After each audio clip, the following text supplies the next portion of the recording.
Assalamualaikum warahmatullahi wabarakatuh.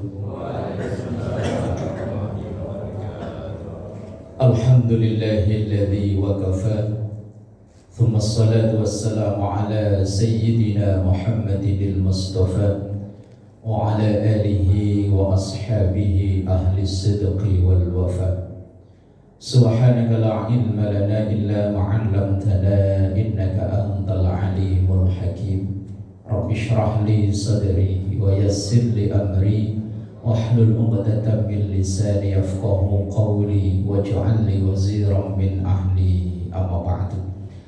Hadratal ulama wal qarama wa hadratal jamaah, Bapak Ibu jamaah Masjid Jami' Syiar Islam yang semoga kita semua selalu diberkahi, diridhoi dan dikaruniai sehat afiat, panjang umur dalam taat ibadah kepada Allah Subhanahu wa taala.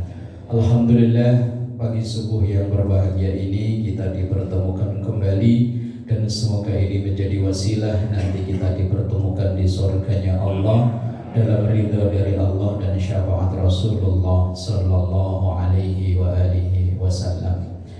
Bapak Ibu jemaah yang dimuliakan Allah, kesempatan pagi ini kita akan ngaji satu nasihat dari salah seorang sahabat Rasulullah sekaligus menantu Rasulullah sallallahu alaihi wasallam, yakni Sayyidina Ali bin Abi Thalib karramallahu wajhah wa radhiyallahu anhu.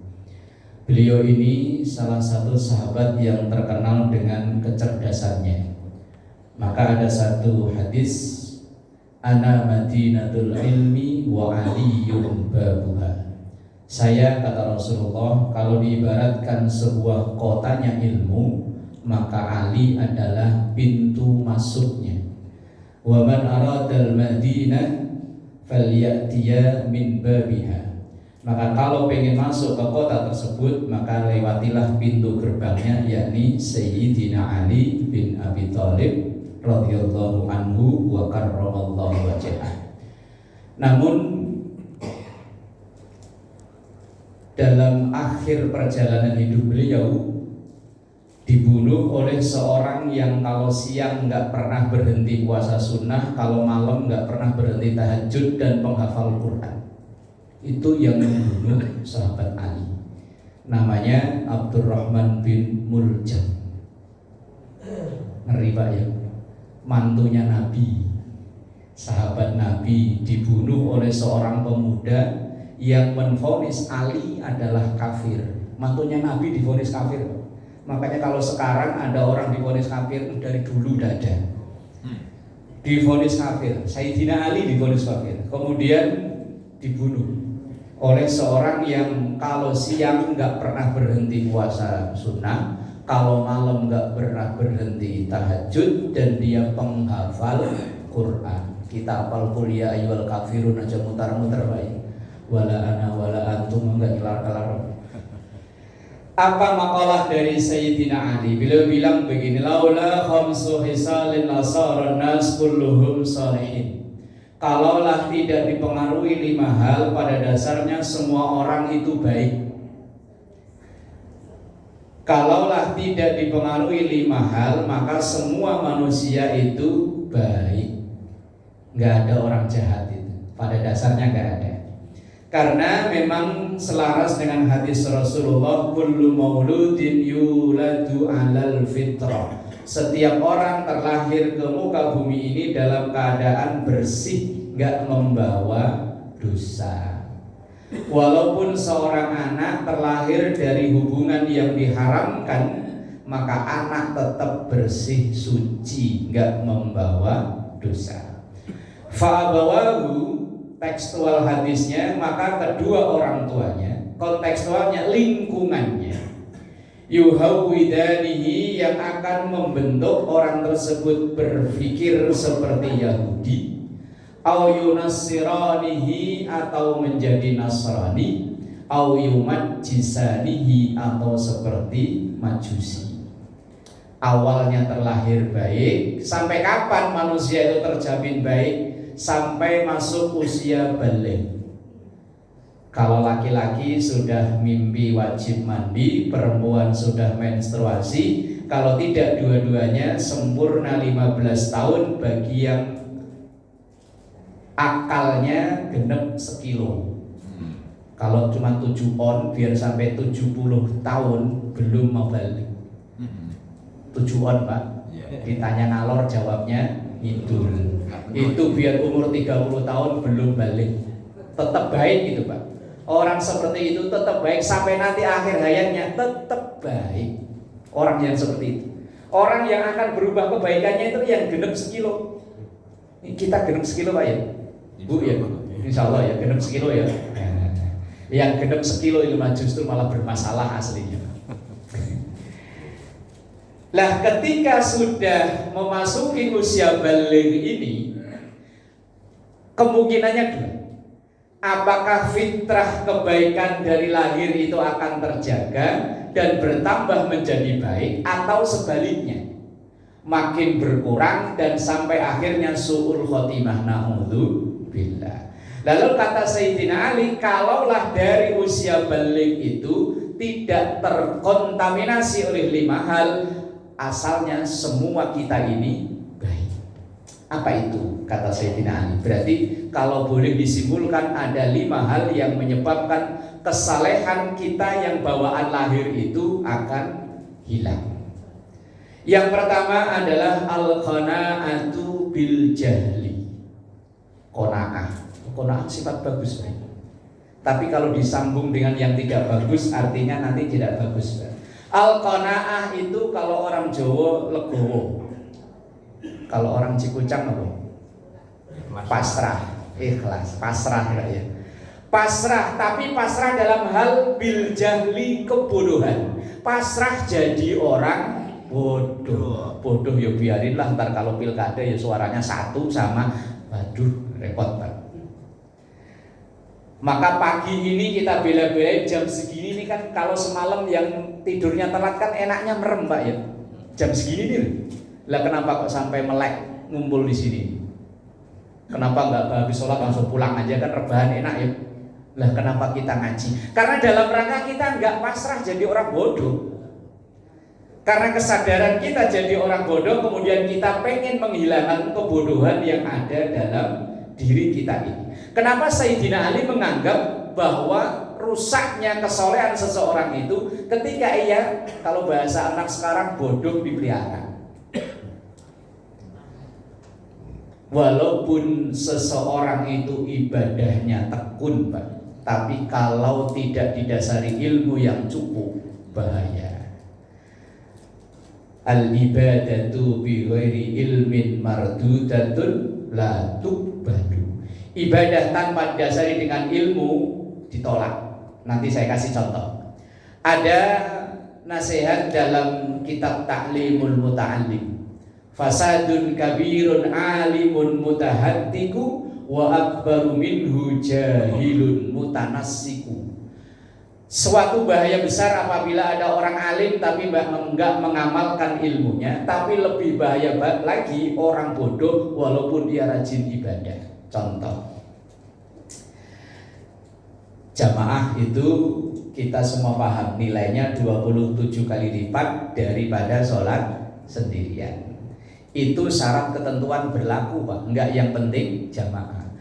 Apabila dalam berjamaah itu orang tersebut tidak melakukan hal-hal yang makruh, maka 27 kali lipat itu untuk dia. Tapi kalau dia melakukan hal-hal yang makruh, 27 poin itu angus. Sebabnya satu, ketika ada seorang makmum yang mendahului imam atau bareng dengan imam dalam rukun fi'li, bukan rukun qauli. Sholat kan ada 2 rukun, ada rukun fi'li yang berupa bacaan. Kalau yang berupa bacaan cuma 5, takbiratul ihram, Fatihah, tahiyat, sholawat, salam pertama. Itu yang rukun fi'li, qauli. Yang rukun fi'li itu rukun perbuatan. Kita berdiri, rukuk, iktidal, sujud, duduk, sujud lagi. Lah itu rukun fi'li. Dalam rukun fi'li seorang makmum tidak dibenarkan untuk bareng apalagi mendahului. Ini pentingnya ilmu, Pak. Bareng contohnya begini. Nah, ini mama imamnya palanya gede nih, Pak ya. Ini makmum. Ketika kita sholat itu harus menunggu imam sempurna gerak, kita makmum baru gerak. Makanya kalau kita lihat live sholat di Masjidil Haram atau kita mungkin pas lagi umroh, itu kan imamnya biasanya bacanya agak pelan, Pak. Allahu Akbar. Tapi nanti ada backing vokal Allahu Akbar. Sami Allahu liman hamidah. Sami Allahu liman hamidah. Itu imamnya udah gerak, backing vokal baru gerak. Gini contohnya, Pak. Umpama ini imam lakum dinukum waliyadin. Allahu Akbar, kan rukuk nih. Ini begitu sempurna rukuk, kita baru rukuk. Allahu Akbar. Sami Allahu liman hamidah. Sami Allahu liman hamidah. Jadi jangan sampai lakum dinukum waliyadin. Allahu Akbar. Sami Allah. Ini kan bareng plek kan. Lah, ketika terjadi pas bareng plek begini, ini makmum kena hukum makruh. Kalau ini sampai akhir berjamaah 27 poin yang diharapkan angus. Walaupun Bapak tiap hari berjamaah dapatnya 1. Ini gara-gara tadi ilmunya kurang. Ini ada keterangan dalam kitab Asbah wan Nadhair tulisan Imam Jalaluddin As-Suyuti. Contoh kedua, ini sering terjadi. Tapi insya Allah kalau tempatnya nggak begitu luas ini, insya Allah aman, Pak. Yang sering terjadi itu kalau di masjid yang tempatnya luas. Ketika ada seseorang yang tidak mau gabung dengan shaf atau barisan yang sudah ada, padahal barisan shaf itu masih bisa untuk dia masuk ke situ. Umpama begitu masuk, seret 01 tapi di ujung sono jauh. Aduh, jauh sini aja lah. Padahal sono masih kosong, Pak. Kemudian dia nggak mau ngisi karena jauh, sini aja lah. Yang pas dekat imam dekat. Itu kok sampai salam dia sendirian, nggak ada yang nemenin, maka hukumnya makruh bagi si makmum itu. Kalau makruh maka poin 27 angus. Walaupun kelihatannya rajin jamaah. Ini kan sering terjadi ya. Sebetulnya ada 7 poin, Pak. Cuman yang sering terjadi di masyarakat yang 2 ini. Membersamai imam dan nggak mau gabung dengan shaf yang sudah ada. Lain urusan kalau memang depan udah full. Lain urusan, tapi kalau masih ada dengan alasan, kadang kan ada, Pak. Wong saya malah nemu ya, Pak. Karena saya itu makmum masbuk, terlambat. Loh itu satu ujung sono, satu ujung sono. Lah ini saya harus berdiri di mana? Usut punya usut. Nah, bener Pak, tahu Pak. Itu yang datang duluan berdiri di sono. Ada datang orang satu, ya si itu. Dia mau sebelahan karena dulu waktu calonan RW saling kandidatnya saingan.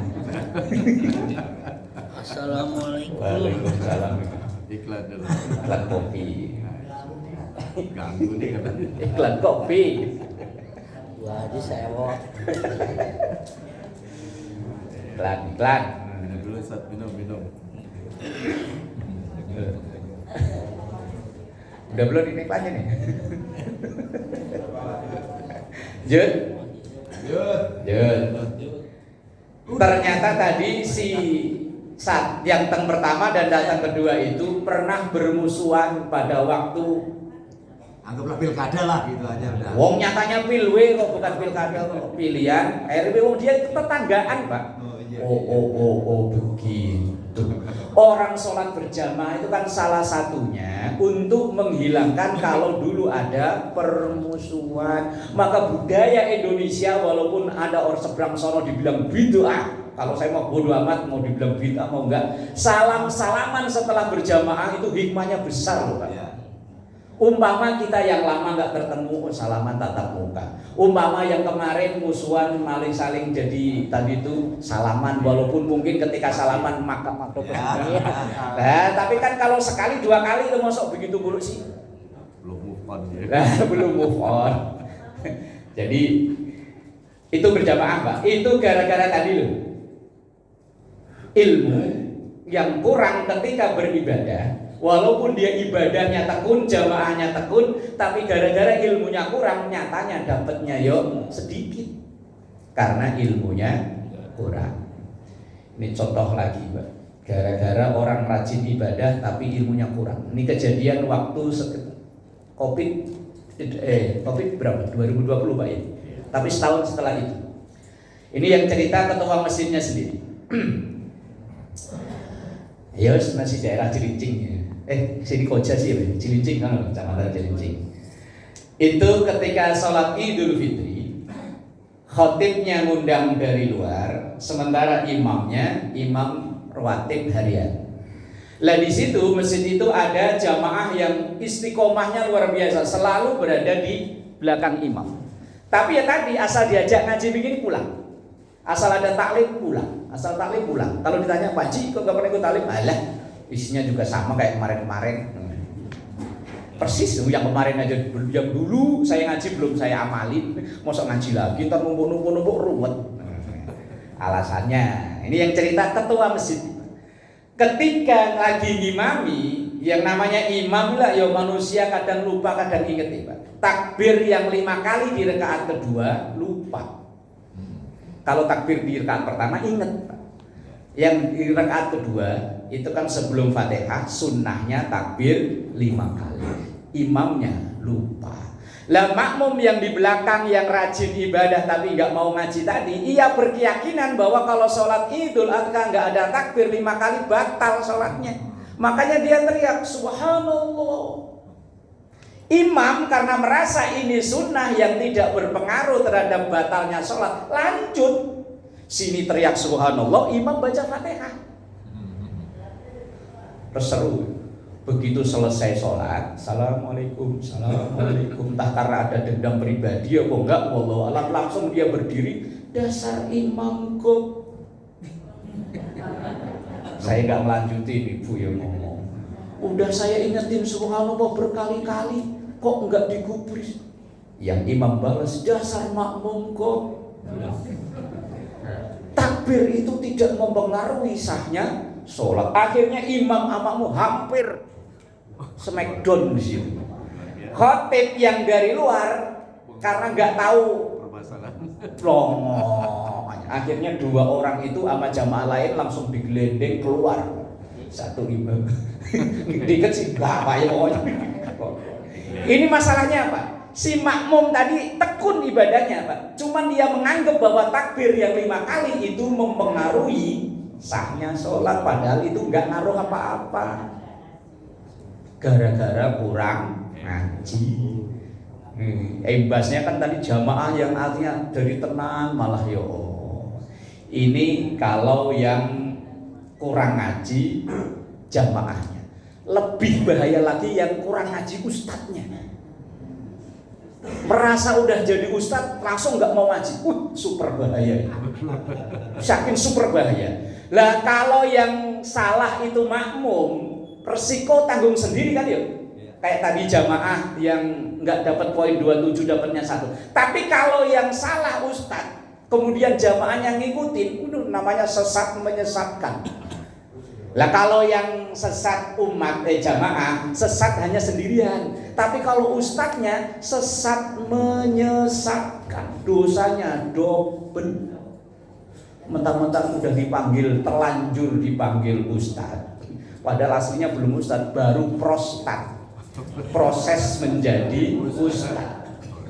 Udah nggak mau ngaji, asal diajak ngaji, ustadz diajak ngaji kayak ngajarin bebek berenang bilangnya, padahal ilmunya baru bahaya. Ini pernah kejadian, tapi udah lama ini kejadian. Di satu daerah, memang daerah itu terkenal awam. Kalau orang Jawa nyebutnya Islam abangan. Islam tapi yo tidak begitu yo sholat, cuman kadang ada yang nunggu Idul Fitri sama Idul Adha. Masjid itu kadang buka yo pas Jumat sama Maghrib sama Isya, Zuhur, Asar, blas. Lah kemudian datang seseorang yang ya bisa ngaji lah, buka majelis taklim. Kebetulan memang karena di kalangan awam, ya alhamdulillah banyak yang pada ngaji, banyak yang bisa syahadat, bisa sholat. Tapi Tapi ustadznya tadi terlanjur tadi loh Pak. Terlanjur dipanggil ustadz padahal masih prostat. Prostat itu penyakit Pak ya? Penyakit. Lah akhirnya ketika ustadz itu nyampe bahas masalah halal haram, ia menyampaikan satu ayat begini. Innama harrama alaikumul maitata waddama wa lahmal khinziri wa ma uhilla li ghairillahi bi. Bahwa sesungguhnya yang haram itu hanya bangkai, al-maitah waddam darah, wa lahmal khinzir daging celeng. Yang sopan celeng apa babi? Celeng. Ya udah saya ikutin nih Pak. Ntar dia dulu masjid ngomong celeng. Yang keempat, apa yang disembelih bukan karena Allah. Ia menyatakan bahwa yang haram itu hanya bangkai, darah, daging. Terus apa yang disembelih bukan karena Allah. Ketika menyampaikan begini, ada jamaah yang nanya, kalau cindil Pak Ustadz, tahu cindil Pak? Cindil itu kalau di Jawa dulu anakan tikus yang kalau kita kerja bakti nurunin genteng rumah orang itu kadang nyelip, ya gedenya segini lah ya. Itu konon katanya ditelen buat penyakit asma. Ada yang pernah tahu? Oh banyak. Bener gitu. Nah si jamaah itu tadi kalau cindil Pak Ustadz, terus Pak Ustadznya tadi jawab, cindil masuk 4 itu enggak? Enggak berarti? Halal loh. Tadi kan poinnya yang haram. Ini Quran loh Pak. Cuman salah menafsiri Quran bahaya loh. Yang haram menurut Quran, innama harrama alaikumul maitah bangkai, wadam darah. Yang ketiga walahmal khinzir daging celeng. Yang keempat yang disembelih bukan karena Allah. Jadi yang haram cuma cindil, anjing, kan nggak disebutin. Lah ujungnya itu Pak. Karena ada penanya pertama tadinya bertanya bahwa cindil, ustadznya nanya, cindil masuk 4 gak? Enggak, berarti halal. Nah terus tadi penanya kedua itu tadi, maaf Pak Ustadz ngapunten nek asu. Ini kan kebetulan pengajiannya bagi Jawa Pak. Asu masuk 4 ini enggak? Berarti ayo siapa yang berani halal? Kodok, kucing, tikus masuk 4 ini enggak? Berarti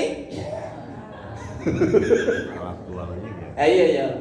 Ini gara-gara si ustadznya tadi kurang ngaji. Baru baca ayat, lihat terjemahnya. Oh, yang haram cuma 4. Berarti selain 4 itu,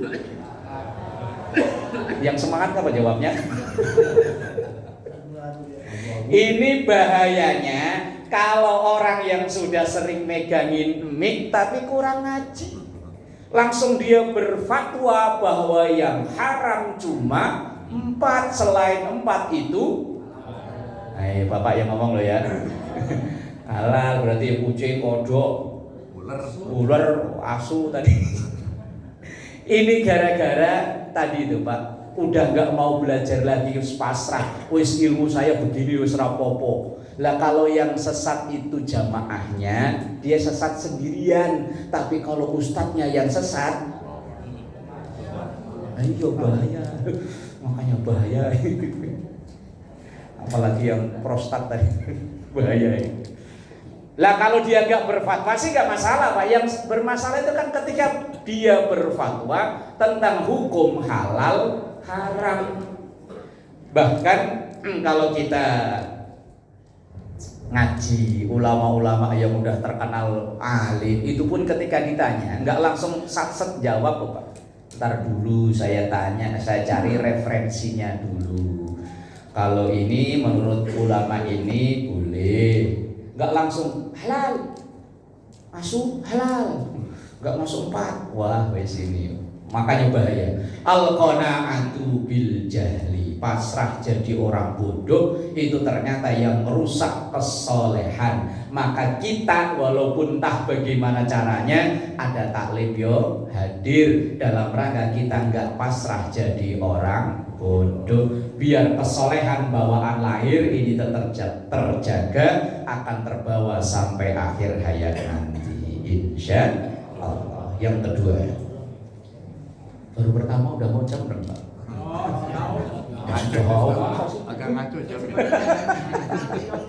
Ya mundur dikit jam 7 lah. Ntar kan sholat duha berjamaah. Lah bapak rumahnya deket, saya jauh.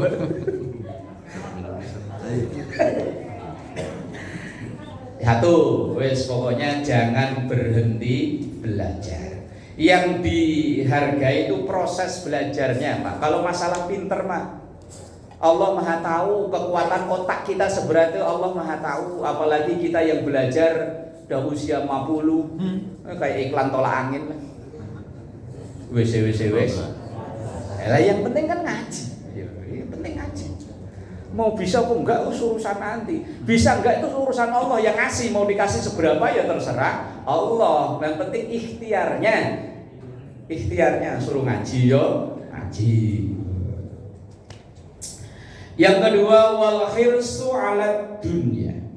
Orang yang rakus, serakah. Orang yang serakah, mau status sosialnya apapun, udah nggak dianggap kesolehannya, kebaikannya. Cuman sekarang orang pinter untuk menghaluskan bahasa serakah itu dirubah jadi semangat. Saya sih nggak serakah, cuman semangat. Tapi semangat dan serakah itu dua bahasa yang bertolak belakang, walaupun ada kesamaan. Saya kasih contoh, Pak. Nanti Bapak Ibu yang jawab sendiri. Contohnya si A sama si B. Ntar kalau saya nyebut nama ada yang tersinggung ya. Si A itu dia tinggal cuma berdua sama istrinya. Anak cucu udah tinggal misah semuanya. Sementara si B tinggal di keluarga banyak. Anaknya 5, berarti mantunya 5. Masing-masing punya anak 5. Berarti berapa itu? Banyak kayak. Ya contoh ngawur ya, contoh kan ngawur. Lah budaya di satu tempat itu kalau selamatan, entah akikah, entah syukuran, itu biasanya makanan yang di piring suruh masukin ke besek. Kalau di sini begitu? Enggak. Kok ada yang bilang enggak deh begitu? Oh enggak beda. Oh iya, saya yang salah paham. Ibu-ibu juga begitu, Bu? Iya. Biasanya kalau selesai udah walhamdulillahirabbil alamin. Udah mau sholawat bubariyah. Di sini ada sholawat bubariyah. Asal sholawat itu dibaca langsung bubar itu. Itu namanya sholawat bubariyah. Ada di sini ya? Kok sama ya? Itu namanya sholawat bubariyah. Berarti kalau bubarkan santri NU itu gampang, asal disolawatin dia bubar. Asal besek udah di tangan. Lah ketika tuan rumah misalnya, ayo Bapak Ibu, itu snack makanan yang ada di piring udah masukin, amanin, masukin ke besek. Lah si A tadi yang teman tinggal berdua karena merasa disuruh sama tuan rumah, bolu sini, pisang sini, terus pokoknya semuanya masukin. Yang si B yo sama, ada bolu masukin, ada pisang masukin, semuanya yo sama. Si A sama si B perilakunya sama persis. Tapi nanti pertanyaannya, yang dibilang rakus si A apa si B? Yang dibilang rakus A apa B? Kenapa? Cuman berdua. Lah si B dibilang semangat karena memang anaknya 5, mantunya 5, cucunya 5. Nanti kalau makanan dibawa pulang sama si B, insya Allah kemakan. Wong keluarganya banyak. Lah si A cuman tinggal berdua, dia sama istrinya, itu pun udah sepuh. Itu ada kacang kayak dimasukin. Samurat lah. Bukan masalah samurat, kalau dia makan kacang kan ya kayak orang main bola, tendang sono tendang sini. Giginya yang keluar. Jadi dari contoh kasus dua orang itu tadi, satu dibilang serakah, satu dibilang semangat, padahal kasusnya sama persis. Lah terus contoh real masyarakat nih. Orang kalau memanfaatkan sesuai dengan potensinya itu semangat. Tapi kalau udah melanggar batas normal kepantasan, apalagi batas hukum, itu yang disebut serakah. Para pejabat itu gajinya gede Pak ya? Nggak tahu. Saya melihat di TV itu. Oh, gitu. Di TV. Katanya itu. Saya tahu cuman pejabat RW doang. Pejabat itu katanya gajinya gede, masih ada tunjangan ini itu. Lah kenapa kok sampai diseragamin oren sama KPK? Serakahnya itu. Padahal dapatnya udah banyak. Serakahnya. Kalau semangatnya ya. Walaupun dia orang pinter Pak, gelarnya sama namanya itu lebih banyak gelar akademiknya. Depan bisa jadi prof, provokator atau profesor, DR, IR, kalau perlu KH yo. KH, umpamanya namanya pendek, Rohman gitu ya. Lah yuk pas depan masa yang jauh sono sih. Belakangnya gelar masih banyak Pak. SH, MH, BH. Apa lagi? Enggak ada gelar BH, enggak ada ya? Oh salah berarti enggak ada. Namanya pendek, gelarnya panjang, tapi kalau sifat serakah tadi ada, orang lihatnya mau umat, mau jamaah, mau ustadz, kalau serakah udah hancur, harga kehormatannya hancur. Yang pertama, yang kedua, yang merusak kesolehan seseorang itu sifat rakus serakahnya. Kalau boleh ini contoh diterapkan, Nabiullah Adam kenapa sampai dikeluarkan dari surga Pak? Padahal semua yang ada di surga silahkan untuk dinikmati. Cuman satu, wala taqraba hadhihi syajarah fatakuna minadh dhalimin. Jangan deket-deket aja gak boleh. Apalagi sampai ngambil, apalagi sampai makan. Semuanya boleh kecuali satu yang gak boleh. Lah karena sifat, entah karena kalau boleh dibilang serakah, tapi masuk Nabi di serakah Pak ya. Tapi kenapa itu Nabi Adam sampai terusir? Ya karena melebihi kapasitas yang diperbolehkan itu. Lah kenapa para pejabat dikandangin para KPK? Ya karena melebihi kapasitas yang diperbolehkan itu. Serakah dalam urusan dunia. Hewan itu sifatnya malah lebih bagus dalam hal ini daripada manusia. Hewan itu qanaahnya luar biasa. Hewan itu qanaahnya luar biasa. Ayam, ya bukan ayam yang kandangan loh Pak, yang ayam lepas itu. Kalau ayam kandangan mah nggak bisa dicontoh. Ayam yang dilepas itu induk miara anak 10, suaminya nggak tanggung jawab, nggak tahu pergi kemana.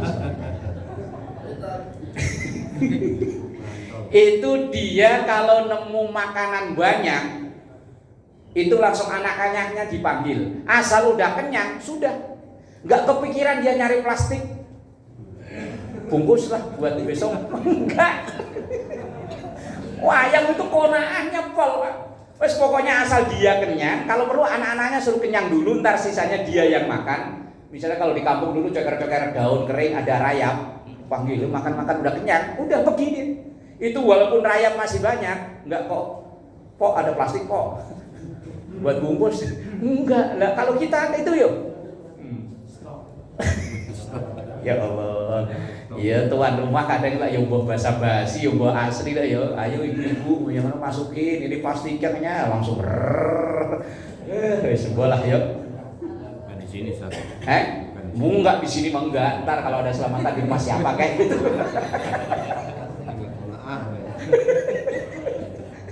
Di sini mah enggak dijatah roti atu-atu.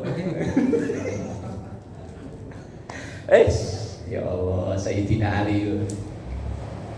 Yang ketiga, asyuhu bil fauli. Syuh, sifat syuh. Syuh itu saya cari padanannya dalam bahasa Indonesia belum ketemu, Pak.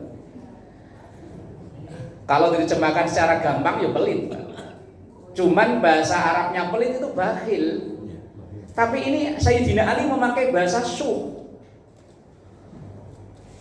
Orang pelit dalam terminologi bahasa Arab itu ada 2 level.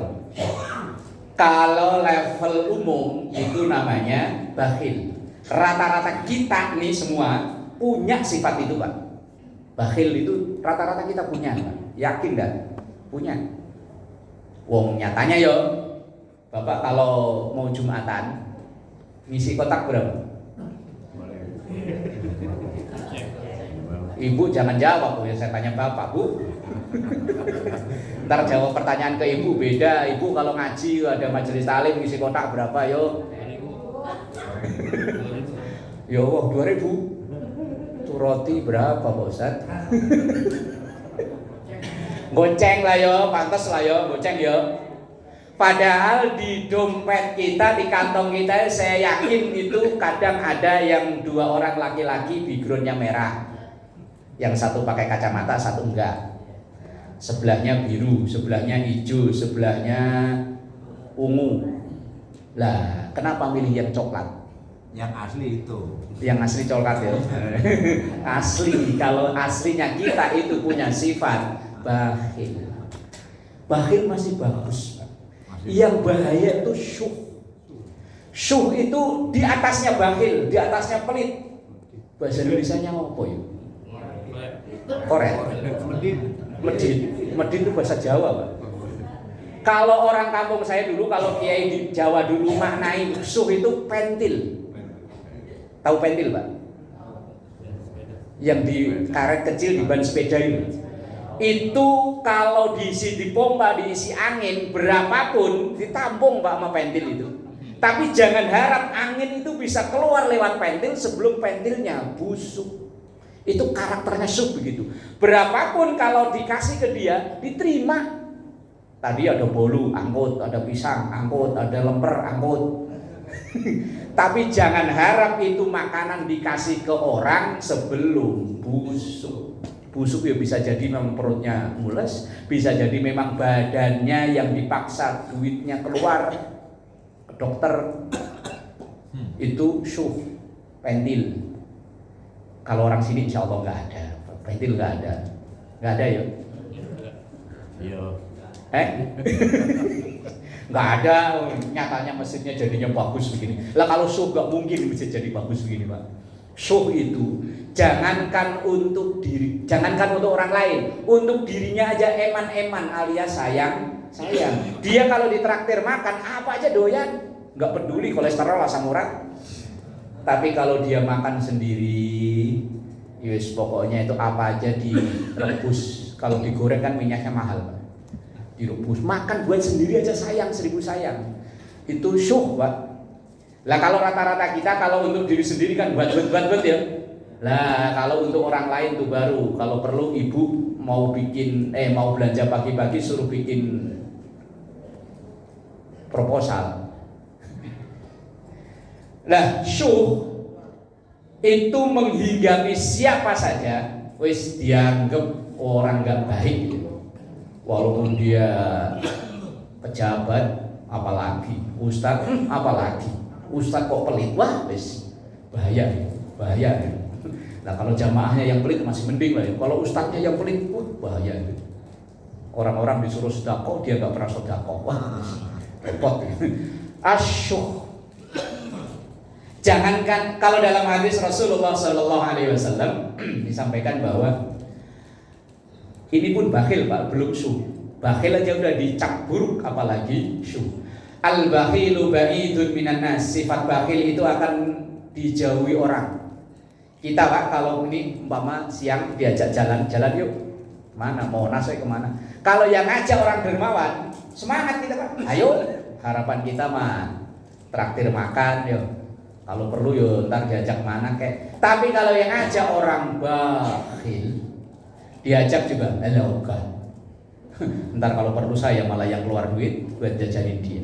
Jangankan manusia, Pak, hewan. Itu kalau sama orang pelit, ini iklan lagi nih. Iklan. Apa pertanda suruh udahan? Belum dulu. Jangankan manusia loh, Pak, kucing sama orang pelit itu gedegnya setengah mati, Pak. Kalau orang dermawan, kalau dia makan ikan, itu harapannya pala, buntut, tulang itu kan dijatuhin buat kucing. Tapi kalau orang pelit, kucing itu udah nungguin nyaw. Lihat, waduh palanya dikeremus juga. Habis pala, buntut, tinggal tulang, lah kok perlu? Ya, aduh, kucing itu ya Allah pergi sambil nyumpahin, ya Allah, orang kok buat. Presto. Lah iya itu presto itu ciptaannya orang pelit. Kucing itu kan ngarepnya cuman pala, buntut, tulang. Dagingnya yang bergizi udah dimakan ya. Lah kok palanya keremus, buntutnya keremus. Lah kucing kan pergi keluar rumah itu kan ngomel aslinya, kalau kita tahu bahasanya ngomel itu. Nyumpahin itu aslinya. Ya Allah, kucing loh itu, apalagi orang. Biar nih, misalnya di gang ada orang paling kaya, asal kita datang situ, bentar lagi kan Agustusan nih. Yo, panitia lomba datang ke Pak Haji itu belum, jangan. Halah, jangan. Ntar cuman proposal yang dibaca titik koma dikomentari, keluar mah enggak. Nah, bahaya ya. Cepet-cepetan udah mau jam 6. Yang nomor 4, wariya'u fil amal. Orang mau berbuat kalau ada yang lihat. Ketika nggak ada yang lihat, udah nggak mau berbuat. Apakah nggak boleh? Boleh, asal tujuannya yang benar. Dalam surah Fatir itu ada keterangan wa anfaqu mimma razaqnahum sirran wa alaniyah. Silahkan berinfak dalam keadaan sir, itu yang paling utama. Tapi kalau nggak bisa wa alaniyah boleh. Apalagi amal sedekah yang nanti ada laporan pertanggungjawaban, kayak panitia pembangunan masjid, Agustusan, itu kan nanti ada laporannya ya. Itu kan harus ada laporan sumbangan dari si A, si B, sekian. Silahkan. Itu yang berkepentingan nyatet adalah panitianya. Tapi yang nyumbang, yang ngeluarin itu mau sir mau alaniyah boleh. Sir itu enggak diketahui namanya. Nyumbang 1 juta hamba Allah, Cipucang 3 nomor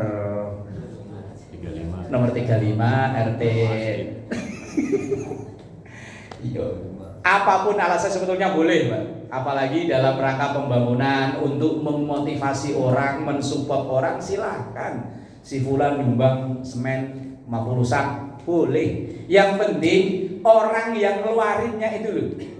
Yang ngeluarinnya itu kalau memang dia niatnya untuk mensupport, boleh. Tapi kalau ia nggak mau ngeluarin, kalau nggak dicatat itu. Kalau diumumin di Jumat mau, tapi kalau kotak amal enggak. Begitu diumumin tuh saya tuh nyumbang 2 juta. Tuh nama saya tuh. Pencitraan kalau bahasa sekarangnya ya, pencitraan. Kalau nggak ada yang lihat, nggak ada yang tahu, nggak mau. Itu yang merusak amal. Lah kalau amal yang wajib memang perlu disiarkan, Pak. Diumum-umumkan ini perlu biar orang-orang pada ikut. Amal kita itu ada kalanya yang memang untuk diketahui orang, ada kalanya yang untuk kita berduanya dengan Allah saja. Yang ada kalanya untuk diketahui orang, ya pengajian begini kan supaya syiar, apalagi nama masjidnya. Oh, ya memang perlu diumumkan. Pembangunan, ya perlu diumumkan, tapi ada amal yang cukup kita dan Allah aja yang tahu. Saat kita tahajud, saat kita tadarus Quran di kamar kita masing-masing. Zaman sekarang kalau lagi tahajud langsung halo guys, tahajud guys.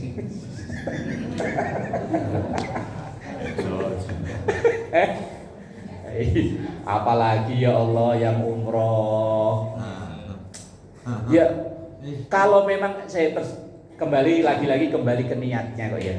Kalau memang niatnya untuk memotivasi, menyemangati, biar kerjanya semangat, terkumpul duit buat umroh, oke lah yuk. Ini kadang lagi tawaf malah sibuk, lagi Masjidil Haram guys, lagi tawaf guys. Yo, yang lain pada sibuk, labbaik Allahumma labbaik ya malhado guys. Live dulu. Ya apa nggak boleh? Boleh, tergantung niatnya tadi ya. Innamal a'malu binniyat. Atau dalam kaidah fikih al-umuru bimaqasidiyah. Setiap urusan itu tergantung niat dan tujuannya. Lah yang tahu niat dan tujuan kita. Kita nggak bisa, dalam hal ini kita nggak bisa menilai orang lain, Pak. Ini untuk nilai diri sendiri. Saya ini loh ngelakuin kayak begini nih loh. Motifnya apa, niatnya apa, tujuannya apa. Yang terakhir, yang kelima, al-ijabu birra'yi. Ijab bahasa umumnya ujub, ta'ajub. Bahasa Indonesianya takjub, kagum.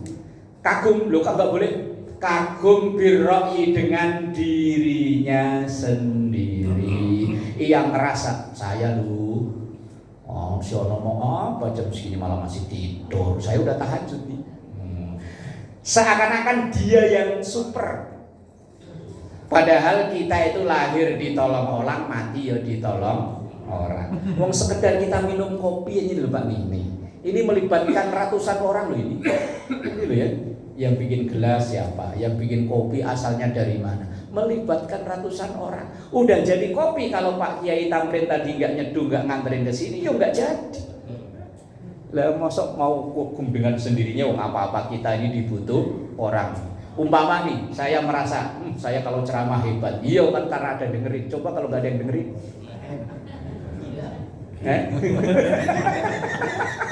lah umpama ya, saya saudara-saudara, tapi begitu ditengok dari orang, nggak ada orang. Kira-kira Bapak nganggep saya apa? Oh iya kan, iya.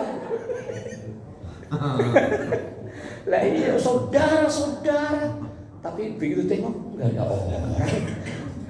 Iya dianggapnya, iya nggak usah malu-malu sih Pak kalau iya gitu ya.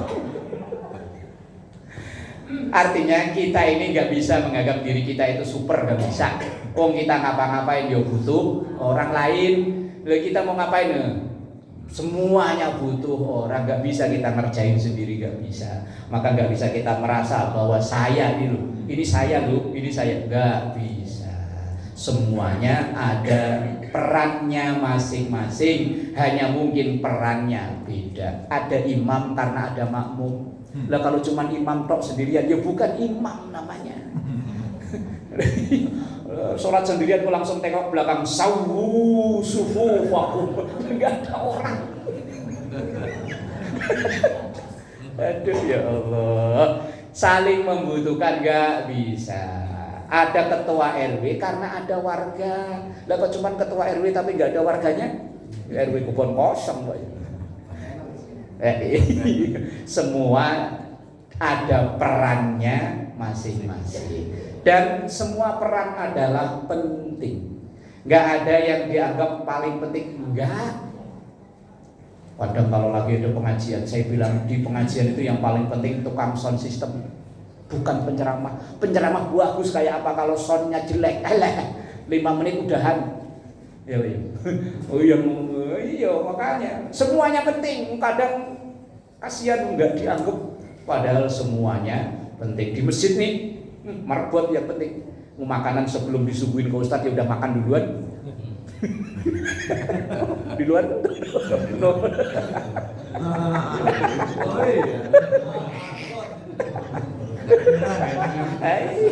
Marbot paling penting. Bulan depan lagi, wallahu a'lam bishawab. Al-Fatihah.